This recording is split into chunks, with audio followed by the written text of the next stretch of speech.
There's something eerie about silence in a classroom, not the kind that comes from concentration or fear of the teacher, but the thick, heavy kind, like the room itself is holding its breath. That was the silence that entered our lives the day Elian joined our class. It was mid-October, and the leaves outside were crisp, swirling in violent reds and yellows. Our teacher, Mrs. Hargrove, introduced him like it was nothing out of the ordinary. "Class, this is Elian. He transferred from..." She paused and frowned at the form in her hand. "From out of state. Please make him feel welcome." He stepped into the room like a ghost, pale, thin, and quiet. His backpack looked barely used, and he wore all black. Black hoodie, black jeans, even his sneakers were scuffed and dark like soot. But what really got me were his eyes. They were a faded gray-blue, rimmed with deep circles like he hadn't slept in weeks. He didn't smile. He didn't fidget. He just scanned the room like he was already tired of us. Mrs. Hargrove pointed to the empty seat next to mine. "Go ahead and sit beside Liam," she said. I gave a polite nod as he slid into the chair next to me, but he didn't acknowledge me at all. Just sat there, still as stone. If not for the occasional blink, you'd think he was a mannequin. The rest of the day, I tried not to stare, but it was hard not to notice. Something was off about him. Every time he moved, it felt like the air got colder. At one point, our classroom thermostat started blinking weird symbols. Another time, the classroom lights dimmed when he walked by the front of the room. We laughed it off at first. Kids do that. But then the rumors started. "Did you hear?" whispered Casey at lunch. "He lives right next to the cemetery." "No way," replied Jordan. "My cousin said he saw him talking to himself, like whispering, behind the gym. Creepy stuff." "Maybe he's got one of those imaginary friend things," said Maya, trying to be rational. "Like when kids don't have siblings or whatever." "No," I said, surprising myself by speaking up. "It's something else. I sit next to him. He's different." They all looked at me like I'd confirmed their suspicions. That night, I dreamed I was walking alone through the school hallways. Everything was shadowed, flickering like an old film reel. As I turned a corner, I saw Elian standing in the center of the hallway, completely still. He looked at me, and even in the dream, those tired eyes sent chills down my spine. Then he whispered, "She likes you too." I woke up with a jolt, heart racing, the whisper still echoing in my ears. The next day at school, I couldn't help but glance over at Elian during first period. He looked the same as always, silent, disconnected. But when I caught his eye, he actually smirked, just a little. Like he knew I'd had that dream. Things got weirder from there. One morning, I arrived early and found him already at his desk, talking in a low voice to someone. Only, no one was there. I froze in the doorway, watching him. "Yes," he said quietly, nodding. "I know, but they're just curious, especially Liam." He turned slightly in my direction, then paused. I must have made a sound, because he suddenly looked up and just stared at me. His face didn't change. He didn't smile or speak. But the way he looked at me sent every hair on my body standing straight up. I didn't say anything, just slid into my seat, eyes locked on the desk, pretending none of it happened. From that moment on, I started to notice her. Yes, her. It was small things at first. The edge of a skirt disappearing around a corner, a shadow lingering too long on a wall, the scent of lavender in the air, even though no one around me wore perfume. It always happened near Elian. Once, while taking notes during science class, I felt something brush past my ear. A soft whisper followed. "Don't be afraid." I spun around. No one was behind me. But Elian? He was staring straight ahead, completely still, with a small smile playing on his lips. Another time, I dropped my pen under the desk. When I leaned down to grab it, I saw 2 shoes, bare feet, standing right beside Elian's. The shoes were mine, the feet were not. When I shot back up, gasping, Elian turned to me slowly and said, "You saw her, didn't you?" I couldn't even answer. By Halloween, the rumors were rampant. People said Elian was possessed. Others swore he brought a Ouija board to school. One kid claimed he followed Elian home and saw a girl standing in the window of his room. Only Elian lives alone with his uncle, and there are no girls in the house. I tried to avoid him, but it was like he knew. He started talking to me more, quietly, always when no one else was around. "She likes you," he said one day while we were at our lockers. "I don't even know who she is," I replied. "You will." I didn't know what that meant, but I could feel her more and more each day, watching, listening, lurking. One day after school, I stay. Footsteps echoed down the hall behind me, slow and deliberate. I turned, heart hammering. No one was there. But then, I saw it. Her reflection in the glass of the trophy case. Long hair, pale face, dark eyes. When I spun around, nothing. That night, I dreamed again. Elian stood at the foot of my bed. "She likes you too," he whispered again. But this time, he added something else. "But she doesn't like to share." After that second dream, Elian at the foot of my bed, whispering those words. Sleep became a gamble. Some nights, I'd lie awake until the sky turned gray, just staring at the ceiling. Other nights, I'd doze off for a moment and wake up in a sweat, convinced someone had touched my arm or whispered my name. The air around me had changed. It wasn't just Elian anymore. It was her. The presence. She didn't feel like a ghost from the movies, with moans and rattling chains. Number she was colder, more patient, watching, always watching. I couldn't explain any of this to my friends. Casey would laugh. Maya would come up with some rational theory about subconscious guilt or anxiety. And Jordan? He'd probably start recording me for TikTok, calling it the Haunted Kid Chronicles. So I kept it to myself. Except Elian knew. Of course he did. He always knew. The Monday after Halloween, I noticed something strange during first period. Elian didn't speak to anyone. That wasn't unusual, but he wasn't still. He kept twitching, tapping the desk rhythmically, looking over his shoulder like someone was standing right behind him. When I glanced his way, I saw his lips moving, whispering something under his breath. "Are you okay?" I asked quietly, against my better judgment. He didn't respond for a moment. Then he turned toward me, his expression hollow. "She's upset," he said. My mouth went dry. "Why?" "She thinks you don't believe in her." My stomach turned. "I never said, 'She hears what you think,'" Elian interrupted, his tone sharper than before. "She knows when you're scared of her, and she hates it." A silence fell between us. I wanted to back away. I wanted to switch seats.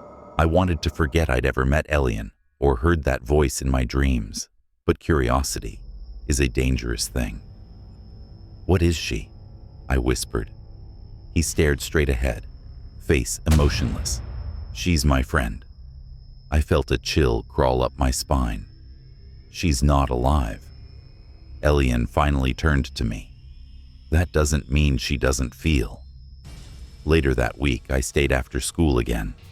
I'd been trying to avoid being alone in the building, but I'd forgotten my binder in English class, and I needed it for a presentation. When I reached the classroom, it was dark. I pushed the door open slowly, half expecting to see her standing by the window or perched on my desk. Nothing. Just empty chairs and the faint ticking of the wall clock.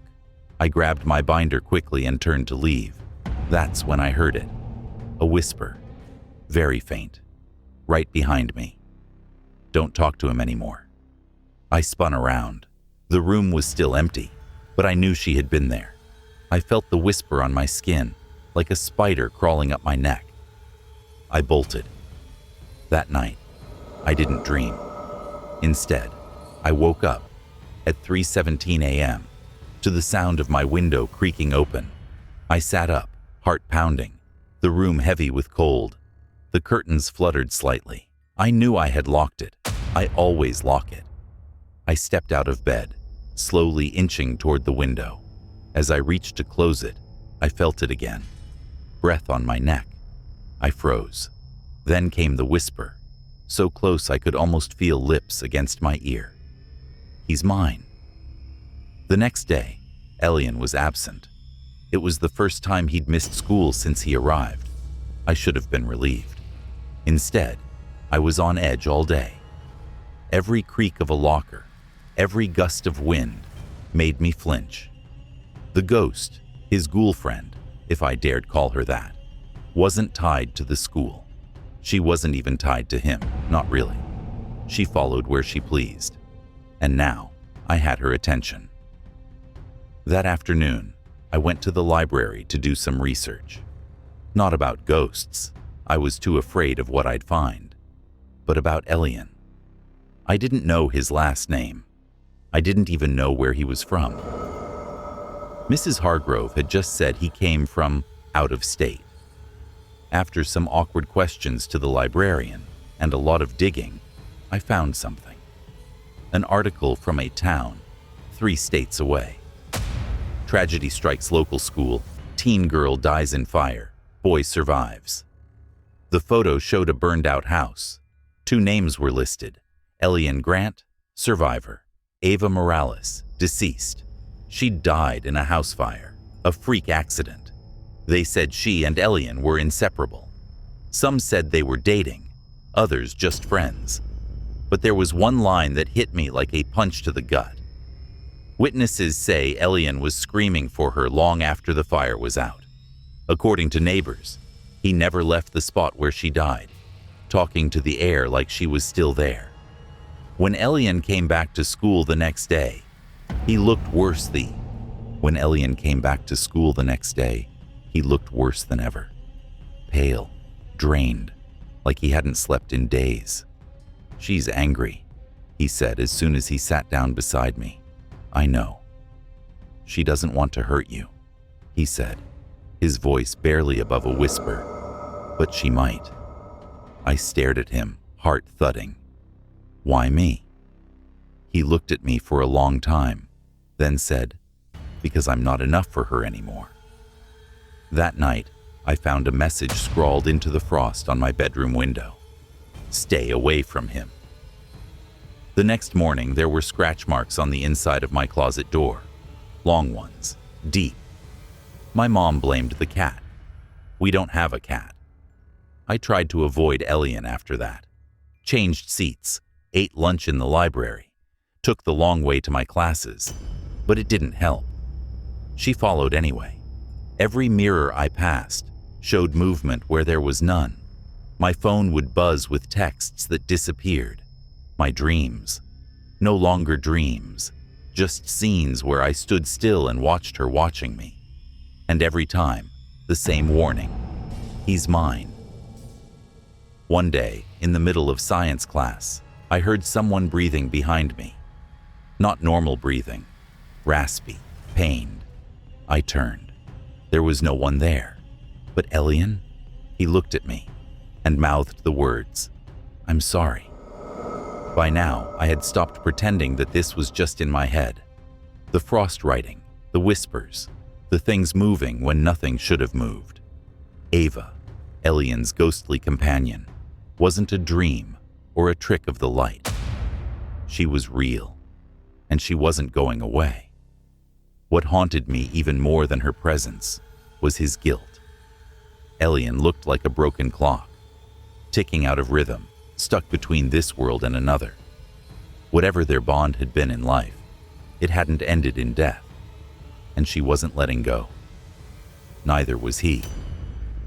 That Friday, I made a choice. I had to confront him. Not in class, not in passing, but face to face. Somewhere no one else would hear us. Somewhere she couldn't twist things around. So I cornered him after school, just as he was slipping his books into his faded backpack. "We need to talk," I said. He looked up slowly. "She won't like that." "I don't care." His lips twitched. "Yes, you do. But come on." We walked in silence. I expected him to head toward the park or somewhere public, but instead, he led me toward the edge of town, toward the woods, where the tree branches looked like claws and the sun was already dipping behind the horizon. We didn't speak again until we reached a small clearing I'd never seen before. The ground was dry. The center of the clearing was bare dirt. Around it were 7 smooth stones, arranged in a perfect circle. Elian knelt and pulled something from his bag, a thick candle, half burned. "She listens better by candlelight," he said, as if it were the most normal thing in the world. I didn't ask questions. I just sat on one of the stones, shivering, as he lit the wick.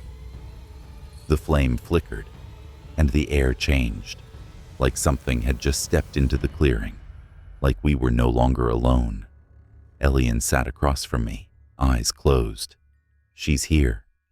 I didn't need to be told. I could feel her, watching, listening, waiting. "Why me?"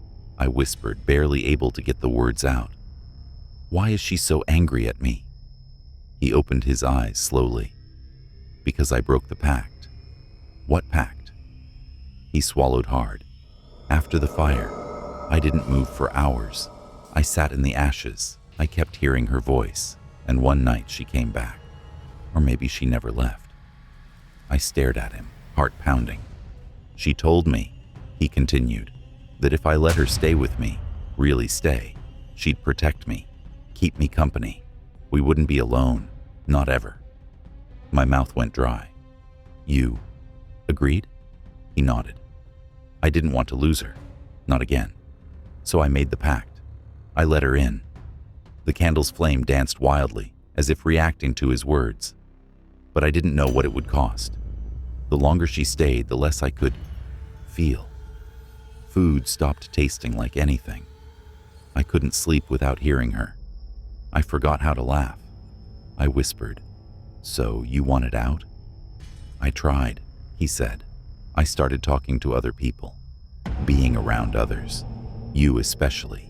You asked questions. You looked at me like I was human, and she hated that." The candle dimmed for a second. "She thinks you're a threat, that I'll leave her for you. But she doesn't understand." He paused, then said carefully, "I don't want anything from you. I just want my life back." A gust of wind blew through the clearing. The candle almost went out. Then we heard it. "Liar." The voice wasn't like in the dreams. It was clearer now, present. A girl's voice, familiar and cold and furious. Elian froze. "She doesn't mean that," he said quickly. "She's scared." I was shaking. "You said she wouldn't hurt me." "She hasn't yet." "Not yet," the voice replied. That's when the candle exploded into sparks and went out. Suddenly, the clearing went pitch black. I couldn't see Elian. I couldn't see anything. And I could feel her, behind me, breathing. "Don't move," Elian said, voice trembling. "Don't speak." I did the opposite. "Ava," I shouted, my voice cracking. "Why are you doing this?" There was silence. Then, "He was mine. He promised. He made a vow." Elian gasped. "I was a kid. I didn't know what I was agreeing to. But I died for you." I turned around, and for just a moment I saw her. A translucent girl, maybe 17, with long tangled hair and blackened arms like she had crawled out of fire. Her eyes glowed faintly, not evil, just grief. Endless, smothering grief. And she was staring straight at me. You're trying to take him from me. I opened my mouth, but no words came. I'm not trying to take anyone, I finally whispered. I just want to help him. She blinked, then looked at Elian. Do you want help? He was quiet for a long time. Then, slowly, painfully, he nodded. The woods trembled. Ava's figure flickered like static, and her eyes filled with sorrow. She reached out toward him, but her hand passed through his chest like mist. Then she turned to me. Help him. But if he forgets me... Her face darkened. I will burn this world. And with that, she vanished. The candle flickered back to life on its own, dim but steady. Elian slumped forward like a string cut loose from a puppet. I caught him before he hit the ground. She's gone? I asked. He didn't look up. She's quieter now, he said, but not gone. We walked home in silence, the candle wrapped in cloth inside his bag. He didn't offer to explain anything more. I didn't ask, but as we reached my street, he finally turned to me. I broke the pact. She knows that now. I nodded. She might come back. I nodded again. She might not leave you alone. I hesitated, then said, then I'll make my own pact. He looked confused. I'll help you, no matter what, as long as it takes. Elian blinked, like he hadn't heard a kind word in years. And in the shadows behind us, I thought I saw a flicker of light. A girl watching, not ready to let go, but maybe, just maybe, willing to share. The next few days passed in a blur of half silence and second glances. Something had changed in Elian. He moved slower, spoke less, and blinked too often, like he was seeing something none of us could, or maybe trying not to. As for me, I barely slept. Every time I closed my eyes, I felt her.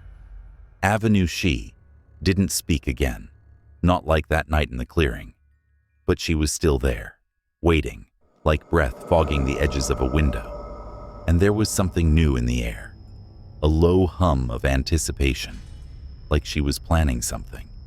Still, I'd made a promise. I'll help you, no matter what. I hadn't expected that to mean this much. 3 days after the pact, Elian didn't show up to school. By lunch, I was worried. By sixth period, I was terrified. So I did something I'd never done before. I went to his house. It was tucked on the edge of town, a fading yellow 2-story with boards on one window and a crooked mailbox dangling off its hinge. The curtains were drawn tight, and the grass had grown too high. The porch creaked like it remembered being touched once, long ago. I knocked. No answer. I knocked again, harder. Elian, it's me. Still nothing. I tried the doorknob. It turned. The door creaked open slowly, revealing dim light and stale air. The smell hit me first. Burnt wax, old paper, something metallic underneath. The house looked abandoned from the inside. Dust floated through the beams of sunlight like ash. The wallpaper peeled in long strips. And then I heard it. A voice, software muffled, coming from upstairs. I froze. Elian? I called, but my voice sounded small. The stairs groaned under my feet as I climbed. Each step felt like a dare. When I reached the second floor, I followed the sound, low chanting, almost like someone whispering lyrics backwards. I paused in front of a door at the end of the hall. A cold wind rushed beneath the crack. Then I pushed it open and stepped into a mirror maze. No, not a real one, but it felt that way. The entire room was covered in mirrors, standing mirrors, handheld mirrors, cracked bathroom mirrors hung on walls and propped on shelves. They faced each other endlessly, reflecting endless variations of me, distorted and overlapping. At the center of the room was Elian. He sat cross-legged on the floor, a single mirror in front of him. His lips moved in rhythm to the whisper I'd heard, soft, pleading, like a prayer. I stepped closer. Elian. He didn't flinch. Elian, stop. His voice cracked. She said, I have to remember. I crouched beside him and looked into the mirror. It didn't reflect me. It showed a room I didn't recognize. A small attic space, bathed in firelight. A girl stood in the center, clutching a diary to her chest. Avenue. In the reflection, she was alive. I'm trying, Elian whispered. I keep seeing her in these. All the things I forgot. Things I pushed down. She said she can't rest if I don't remember. I touched the glass, and suddenly, I was there. The mirror swallowed me whole. I stood in the attic now, surrounded by old trunks and boxes. Ava was in front of me, young, real, and very much alive. She didn't see me. She was talking to someone behind me. I turned and saw Elian, a younger version, maybe 13, holding a lit candle and looking frightened. If anything happens to me, Ava said softly, you have to remember this place, this mirror, everything in it. Elian shook his head. Don't say that. Promise me. He hesitated, then nodded. I promise. The flame flickered, and then, flames, not candlelight, real, raging, violent fire. I watched helplessly as smoke poured in through the attic door. Ava dropped the diary, screamed for help, but the fire moved too fast. She tried the window, but it wouldn't open. Her eyes locked with Elian's one last time. Don't forget me, she whispered, and then the mirror shattered. I gasped, falling backward into the real world. My back hit the dusty floor. My hands trembled. Across from me, Elian's eyes were wide, wet, and distant. She showed you? He whispered. I nodded, barely able to breathe. That's what she wants, not revenge, remembrance. He clenched his fists, but I did forget. I blocked it out. I didn't want to see it again. I didn't want to feel it again. She doesn't want to haunt you, I said. She wants you to forgive yourself. He looked at the mirror again. The image was gone now, just our reflections staring back. She said there's more, he whispered. More memories, more pieces. And if you remember them all, I asked. Then maybe, he said, she'll finally move on. That night, we took the mirror back to the clearing. Elian placed it carefully in the center. He lit a circle of candles around it and sat down without saying a word. I joined him, this time without hesitation. We didn't call for her. We didn't have to. Ava appeared behind the glass, her expression softer now. She looked at Elian, not with fury, but with longing. He took a deep breath. I remember the attic, he said. She nodded. I remember the promise. Her eyes filled with something like peace. And then she smiled. A real smile, not twisted or broken. For the first time since I'd met her. Ava looked free, but as the candles began to die out, the mirror shimmered, and a second face appeared behind hers. Not Ava, another girl, pale, watching, smiling faintly. I felt cold all over. Elian, I said quietly. Who is that? His face went blank. I don't know. Ava turned, confused. The new girl raised a finger to her lips. Shh. And the mirror went black. The night Ava smiled for the first time was the same night everything changed. We thought it was over. We thought remembering would free her. But instead, it opened the door. To her. The girl who appeared behind Ava in the mirror, pale, smiling, silent, never spoke. But her presence was louder than screams. She wasn't just watching, she was waiting. The days that followed were heavy with dread. Ava didn't return, not in dreams, not in the mirror. But we still felt her nearby, like her energy had scattered with the wind. Elian tried to move on, but the silence in his house got heavier. And at school, attention curled around our class like fog. Lights flickered, reflections lingered. Mirrors cracked without reason. Then Elian called me one night. His voice was shaking. I found another one. Another mirror. Another memory. I went to his house immediately. This time, the air inside didn't feel abandoned. It felt watched. We climbed the stairs, stepping carefully until we reached the same room of mirrors. But something was different now. All the other mirrors had been covered with sheets, all but one. At the center sat a round mirror, its silver frame warped like it had melted. Its surface shimmered, not like glass, but like water. "She's in there," Elian said. "The other one." "You mean Ava?" "No," he said slowly. "The other girl." He sat down in front of it and stared.